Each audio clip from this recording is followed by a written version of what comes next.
குரு K Bhagyaraj அவர்களும் கலந்து கொண்டார். என்னை பொறுத்து அதுதான் அவருடைய கடைசி சிறை நிகழ்வு நினைக்கிறேன். அதில் நானும் கலந்துக்கிட்டேன். அதற்கு அடுத்து வரும் இந்த இசையை வெளியிட்டு விழாவுக்கு இடையில் அவரை இழந்து விட்டோம். கடந்த ஒரு மாதத்திலேயே 2 பெரும் இமயங்கள், பெரும் கலைஞர்கள். அது இழப்பு அது எங்கே போனாலும் மனசு அது ஒரு ஒரு பாரமாகவே ஓடிக்கிட்டு இருக்கு. பாரதி ராஜா, பாக்கியராஜ், அது பெயர் இல்லை, அது வரலாறு. அவர்கள் இருவரை பற்றியும் ராஜநகர கவிதை வாசித்தார்.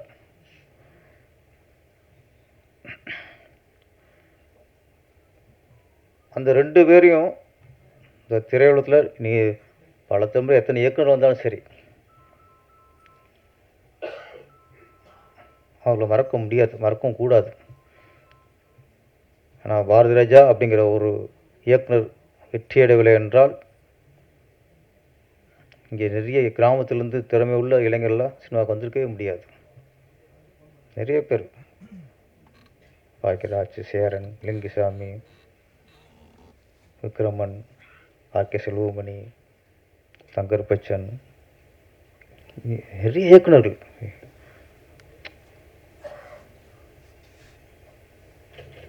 அவன் பாக்கியராஜோட படங்கள்லாம் பார்க்கும்போது தான் ஒரு யதார்த்தமான வரும்போது தான் ஓகே நம்மளும் இந்த மாதிரி படம் பண்ணி ஜெயிச்சிடலாம் ஒரு நம்பிக்கையில் வந்துச்சு. அதாவது 2 பேருடைய இழப்பு பெரிய இழப்பு. நம்ம தமிழக அரசு, தமிழக முதல்வர் விஜய் அவர்களிடம் ஒரு வேண்டுகோள் தான். நிறைய கோரிக்கைகள் வைப்பாங்க. ஒரு சினிமாக்காரனா எங்களோட கோரிக்கைகள், இயக்குனர் அப்படின்னாலே இயக்குனர் இமயம் தான். எல்லாருக்கும் இயக்குனர் பாரதி தான் ஞாபகத்துக்கு வரும். அதே மாதிரி திரைக்கதை அப்படின்னாலே அது பாக்கியராஜ் தான் ஞாபகத்துக்கு வரும். காலங்காலமாக அது பதிந்து போன ஒன்று. அது வருங்காலங்களில் தமிழக அரசு சார்பாக விருது வழங்கும்போது சிறந்த இயக்குனருக்கான விருது அது பாரதி ராஜா விருதாக இருக்க வேண்டும். சிறந்த கதாசிரியர் அல்லது திரைக்கதைக்கான விருது கே பாக்கியராஜ் விருது ஆக இருக்க வேண்டும். இதுதான் அவருக்கு நாங்கள் காட்டும் நன்றி கடனாக இருக்கும்.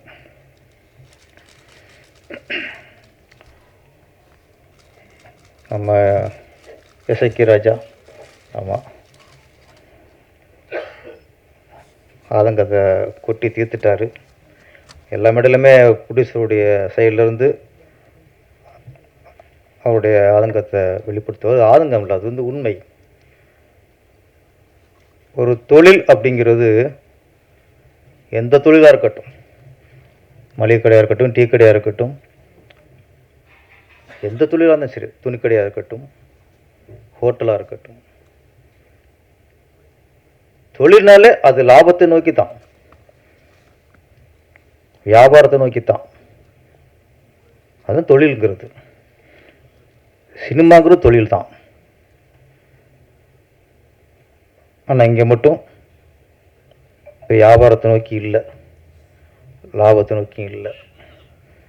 அதோட வெளிப்பாடு தான் அவர் பேசியிருக்கிறாரு. நல்ல தீர்வு வர வேண்டும். ஏன்னா வர்றாங்க சின்ன சின்ன நடிகர்களுக்கு, சின்ன சின்ன டெக்னீஷியன்களுக்கு சம்பளம் கொடுக்குறாங்க, சாப்பாடு போடுறாங்க, அப்படியே போயிடுறாங்க. அப்படியே ஒரு ப்ரொடியூசர் வந்துட்டால் குறைஞ்சது 5-6 படம் பண்ணணும். அதான் ஆரோக்கியமான சினிமா. ஒரு படம் வந்து எடுத்தார் போயிட்டாருங்கிறது ஆரோக்கியமான சினிமா இல்லை. அந்த ஒரு இது வரணும். இப்போது பழைய காலம் வரணும். அடுத்து இசையமைப்பாளர் தினா அவர்கள். ஆமாம், என்னோடய திருப்பாச்சியோட அதான் முதல் படம், என் முதல் படத்தின் இசையமைப்பாளர். ஆமாம், திருப்பாச்சி படத்தோட வெற்றிக்கு பாடல்களும் பெரும் காரணம். ஆமாம்,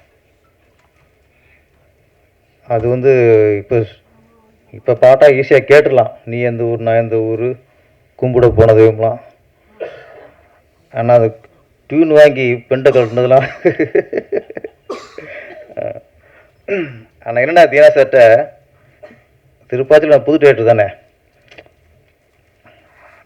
புது டேரக்டர் தான் அப்படின்னு ஒரு அலட்சியப்படுத்தாமல் ஒரு பெரிய இயக்குனருக்கு, ஒரு சாட்சி இயக்குனருக்கு என்ன மதிப்பு கொடுத்து ஒரு இசையமைப்பாளர் டியூன் போட்டு கொடுப்பாங்களோ அந்த மாதிரி எனக்கு போட்டு கொடுத்தார். அதுக்கு சில சபையில் நன்றி சொல்லணும். 4 சவத்துக்குள்ளே கொடுக்குற தண்டனையும் 4 சவத்துக்கு கொடுக்குற சொல்கிற நன்றியும் மதிப்பு இல்லை. தண்டனைனா 4 சவத்துக்கு கொடுக்கக்கூடாது, அது மாதிரி தான். நன்றி. அடுத்து குழு சுரேஷ் வந்துருக்காரு. ஆமாம், சில நேரத்தில் கூலாக இருக்கும், சில நேரத்தில் சூடாகவும் இருக்கும்.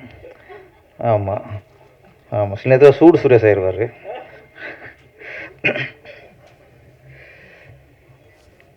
இந்த படத்தின் முதல்ல தயாரிப்பாளருக்கு நன்றி சொல்லணும், விமலா ராஜநாயகம். ஏன்னா முதல்ல வாழ்த்து அப்படிங்கிறத விட முதல்ல நன்றி சொல்லணும் இந்த சின்ன சின்ன தயாரிப்பாளருக்கெலாம். ஏன்னா நீங்கள் தான் சின்ன சின்ன கலைஞர்களுக்கு, சின்ன சின்ன நடிகர்களுக்கு, சின்ன சின்ன டெக்னீஷியர்களுக்கு அவங்களுக்கெல்லாம் ஒரு வேலை வாய்ப்பு கொடுத்து ஒரு 5-6 மாதம், 1 வருஷம்லாம் 4-5 வருஷமாக வேலை இல்லாமல் இருப்பாங்க. உங்களுக்கு சின்ன பிடிச்சது தான் அவங்களுக்கு வேலை கொடுக்குறீங்க. அதுக்கு முதல்ல என்னோட நன்றி. அப்புறம்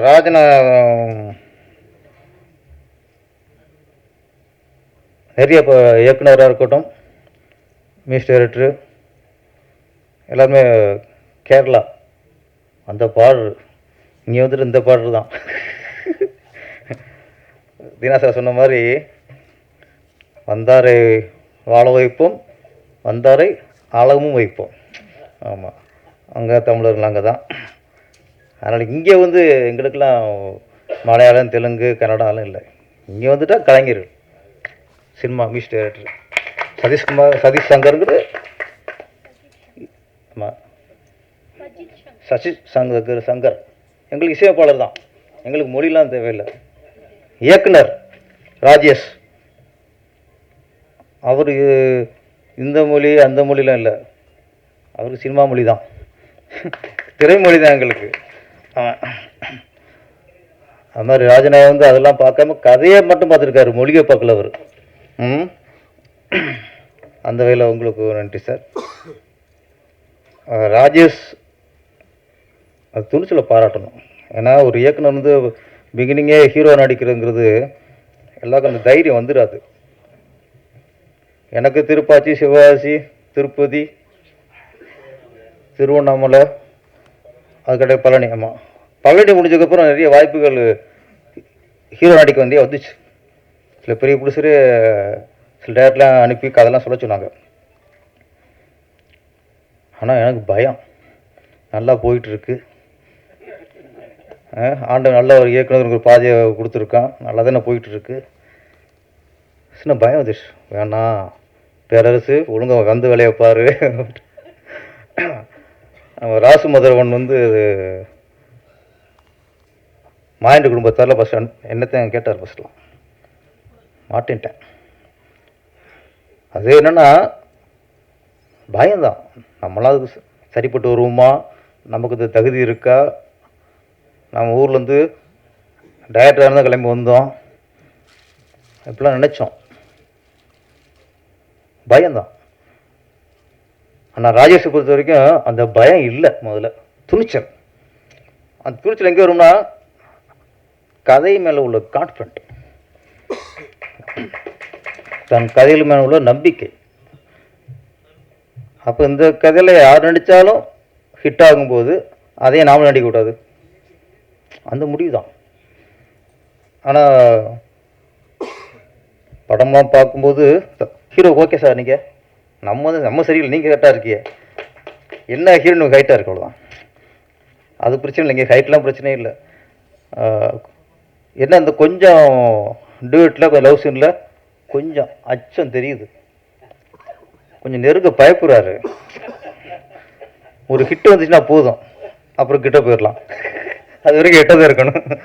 ஆமாம், அந்த தயக்கத்தை கொஞ்சம் தூக்கி போட்டுருங்க.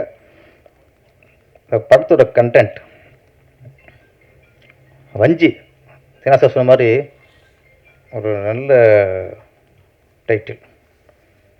அப்புறம் சீசா இயக்குனர் குணா, அவருடைய உங்கள் வாய்ஸு நல்லா இருக்கு சார். ஆமாம், சில இயக்குனருக்கு தான் வாய்ஸு கண்ணீருங்க. எங்கள் பாரதிராஜா சாரோட வாய்ஸு நமக்கு ரொம்ப மைனஸு, அதனால் நமக்கு மைனஸாக இருக்கும்போது உங்கள்கிட்ட அது ப்ளஸ்ஸாக இருக்குது. ஆமாம், வாய்ஸ் நல்லா இருக்கும். ஓகே ஓகே, வாழ்த்துக்கள்.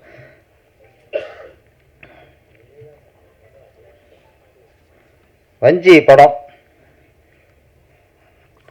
கதை கொஞ்சம் லைன் சொன்னாங்க, நல்ல கதை. இதில் வந்து ஒரு விஷயம் டைரக்டரும் பிடிச்சி சொல்லும்போது ஒரு ஃபீல் ஆச்சு. ஊர்களெலாம் நிறைய குடும்பங்களில் இந்த சித்தப்பா இருப்பாங்க, இல்லை பெரியப்பா இருப்பாங்க. அது சித்தப்பா கூப்பிட மாட்டாங்க, பெரியப்பா கூப்பிட மாட்டாங்க, அப்பா அப்பன்னு கூப்பிடுவாங்க. அது ஒரு ஒரு கலாச்சாரம், அது ஒரு பாச பிணைப்பு. அது சித்தப்பாவையும் அப்பா ஸ்தானத்திலேயே வச்சுருப்பாங்க, பெரியப்பாவையும் அப்பா ஸ்தானத்தில் வச்சுருப்பாங்க. எங்கள் இதில் இப்போ எங்கள் குடும்பத்தில் அப்படித்தான், பல வருஷமாக சித்தப்பா அப்பாவும் கூப்பிட்றது. சில நேரத்தில் எங்கள் சித்தப்பா பேர் விருதப்பான்றது தெரியும், எந்த அப்பான்னு தெரியல, விருதப்பா.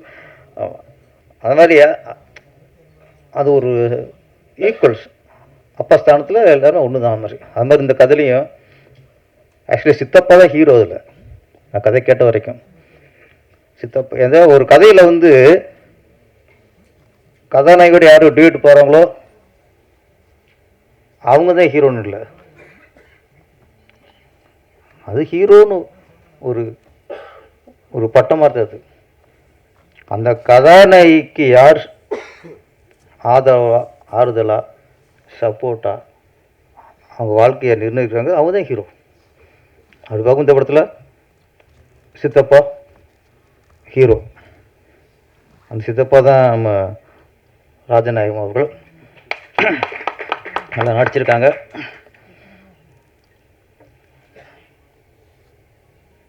கதாநாயகி அம்மா எனக்கு ஸ்க்ரீனில் பார்க்குறேன், நேராக பார்த்தோன்னா எனக்கு பயங்கர அதிர்ச்சி. அது தானே இது வேறு.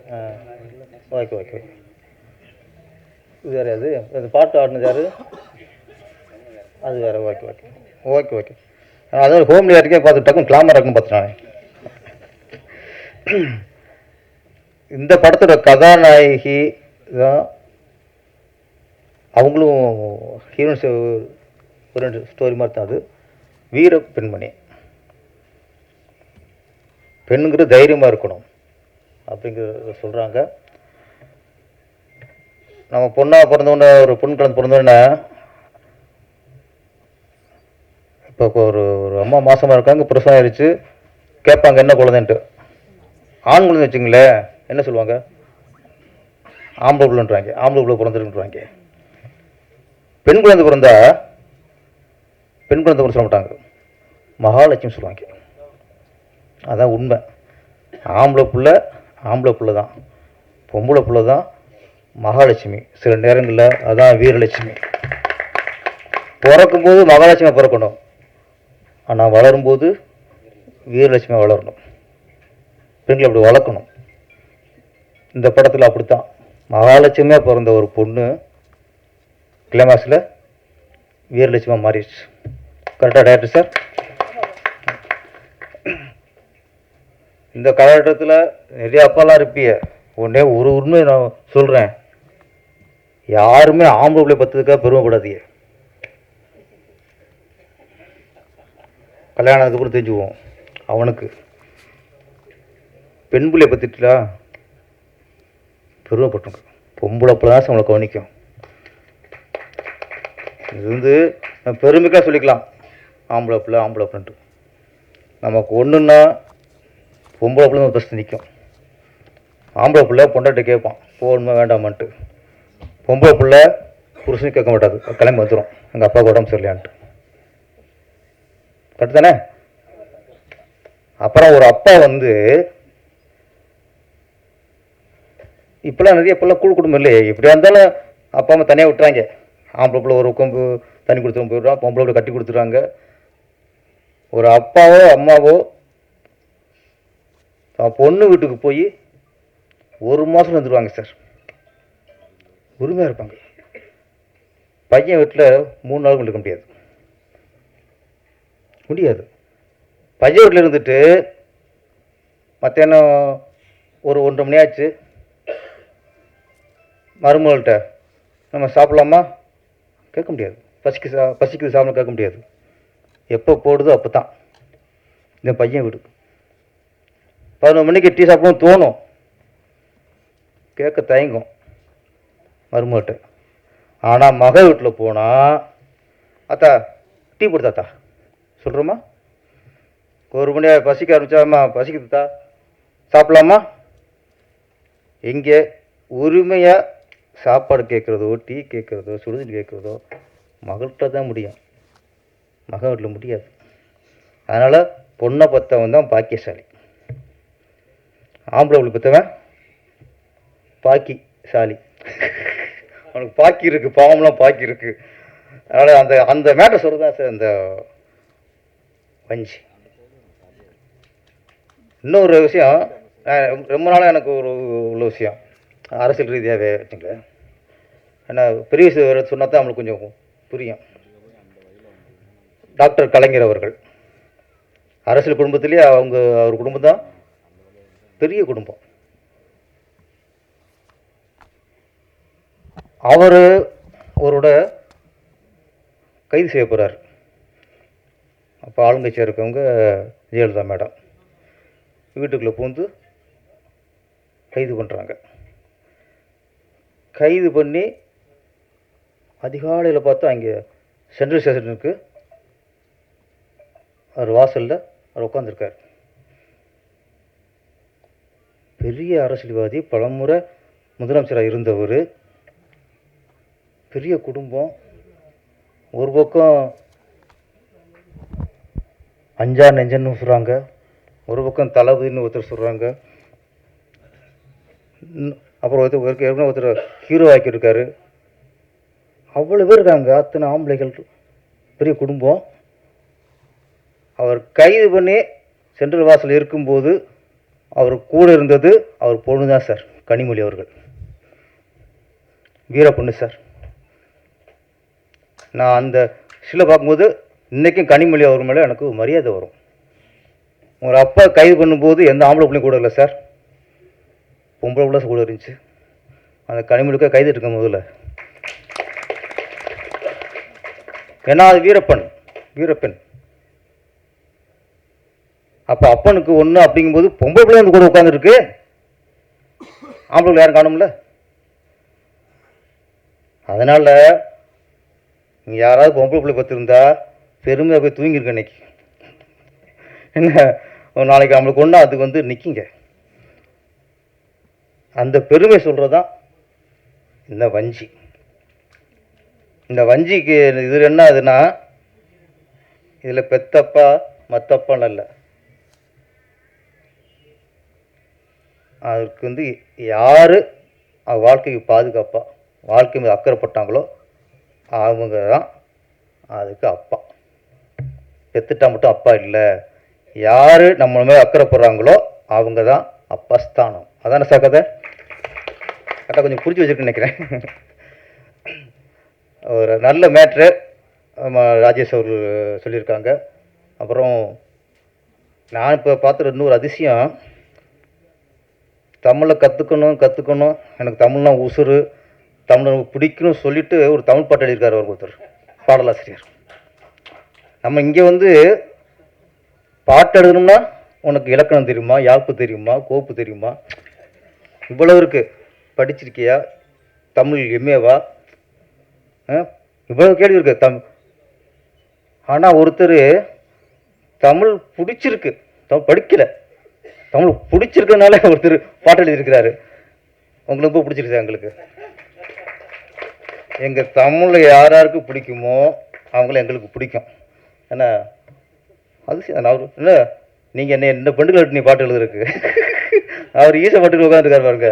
கணேஷ் பாபு, கவிஞர் கணேஷ் பாபுக்கு வாழ்த்துக்கள். ஓகே, அடுத்த படத்தில் நடித்த அனைவருக்கும், அதில் ஒர்க் பண்ண அனைவருக்கும் என்னுடைய வாழ்த்துக்கள். இந்த படம் மிகப்பெரிய வெற்றியடைய வேண்டும். விமலா ராஜநாயகம் அவர்கள் தொடர்ந்து படங்கள் எடுத்துக்கொண்டே இருக்க வேண்டும். நன்றி, வணக்கம்.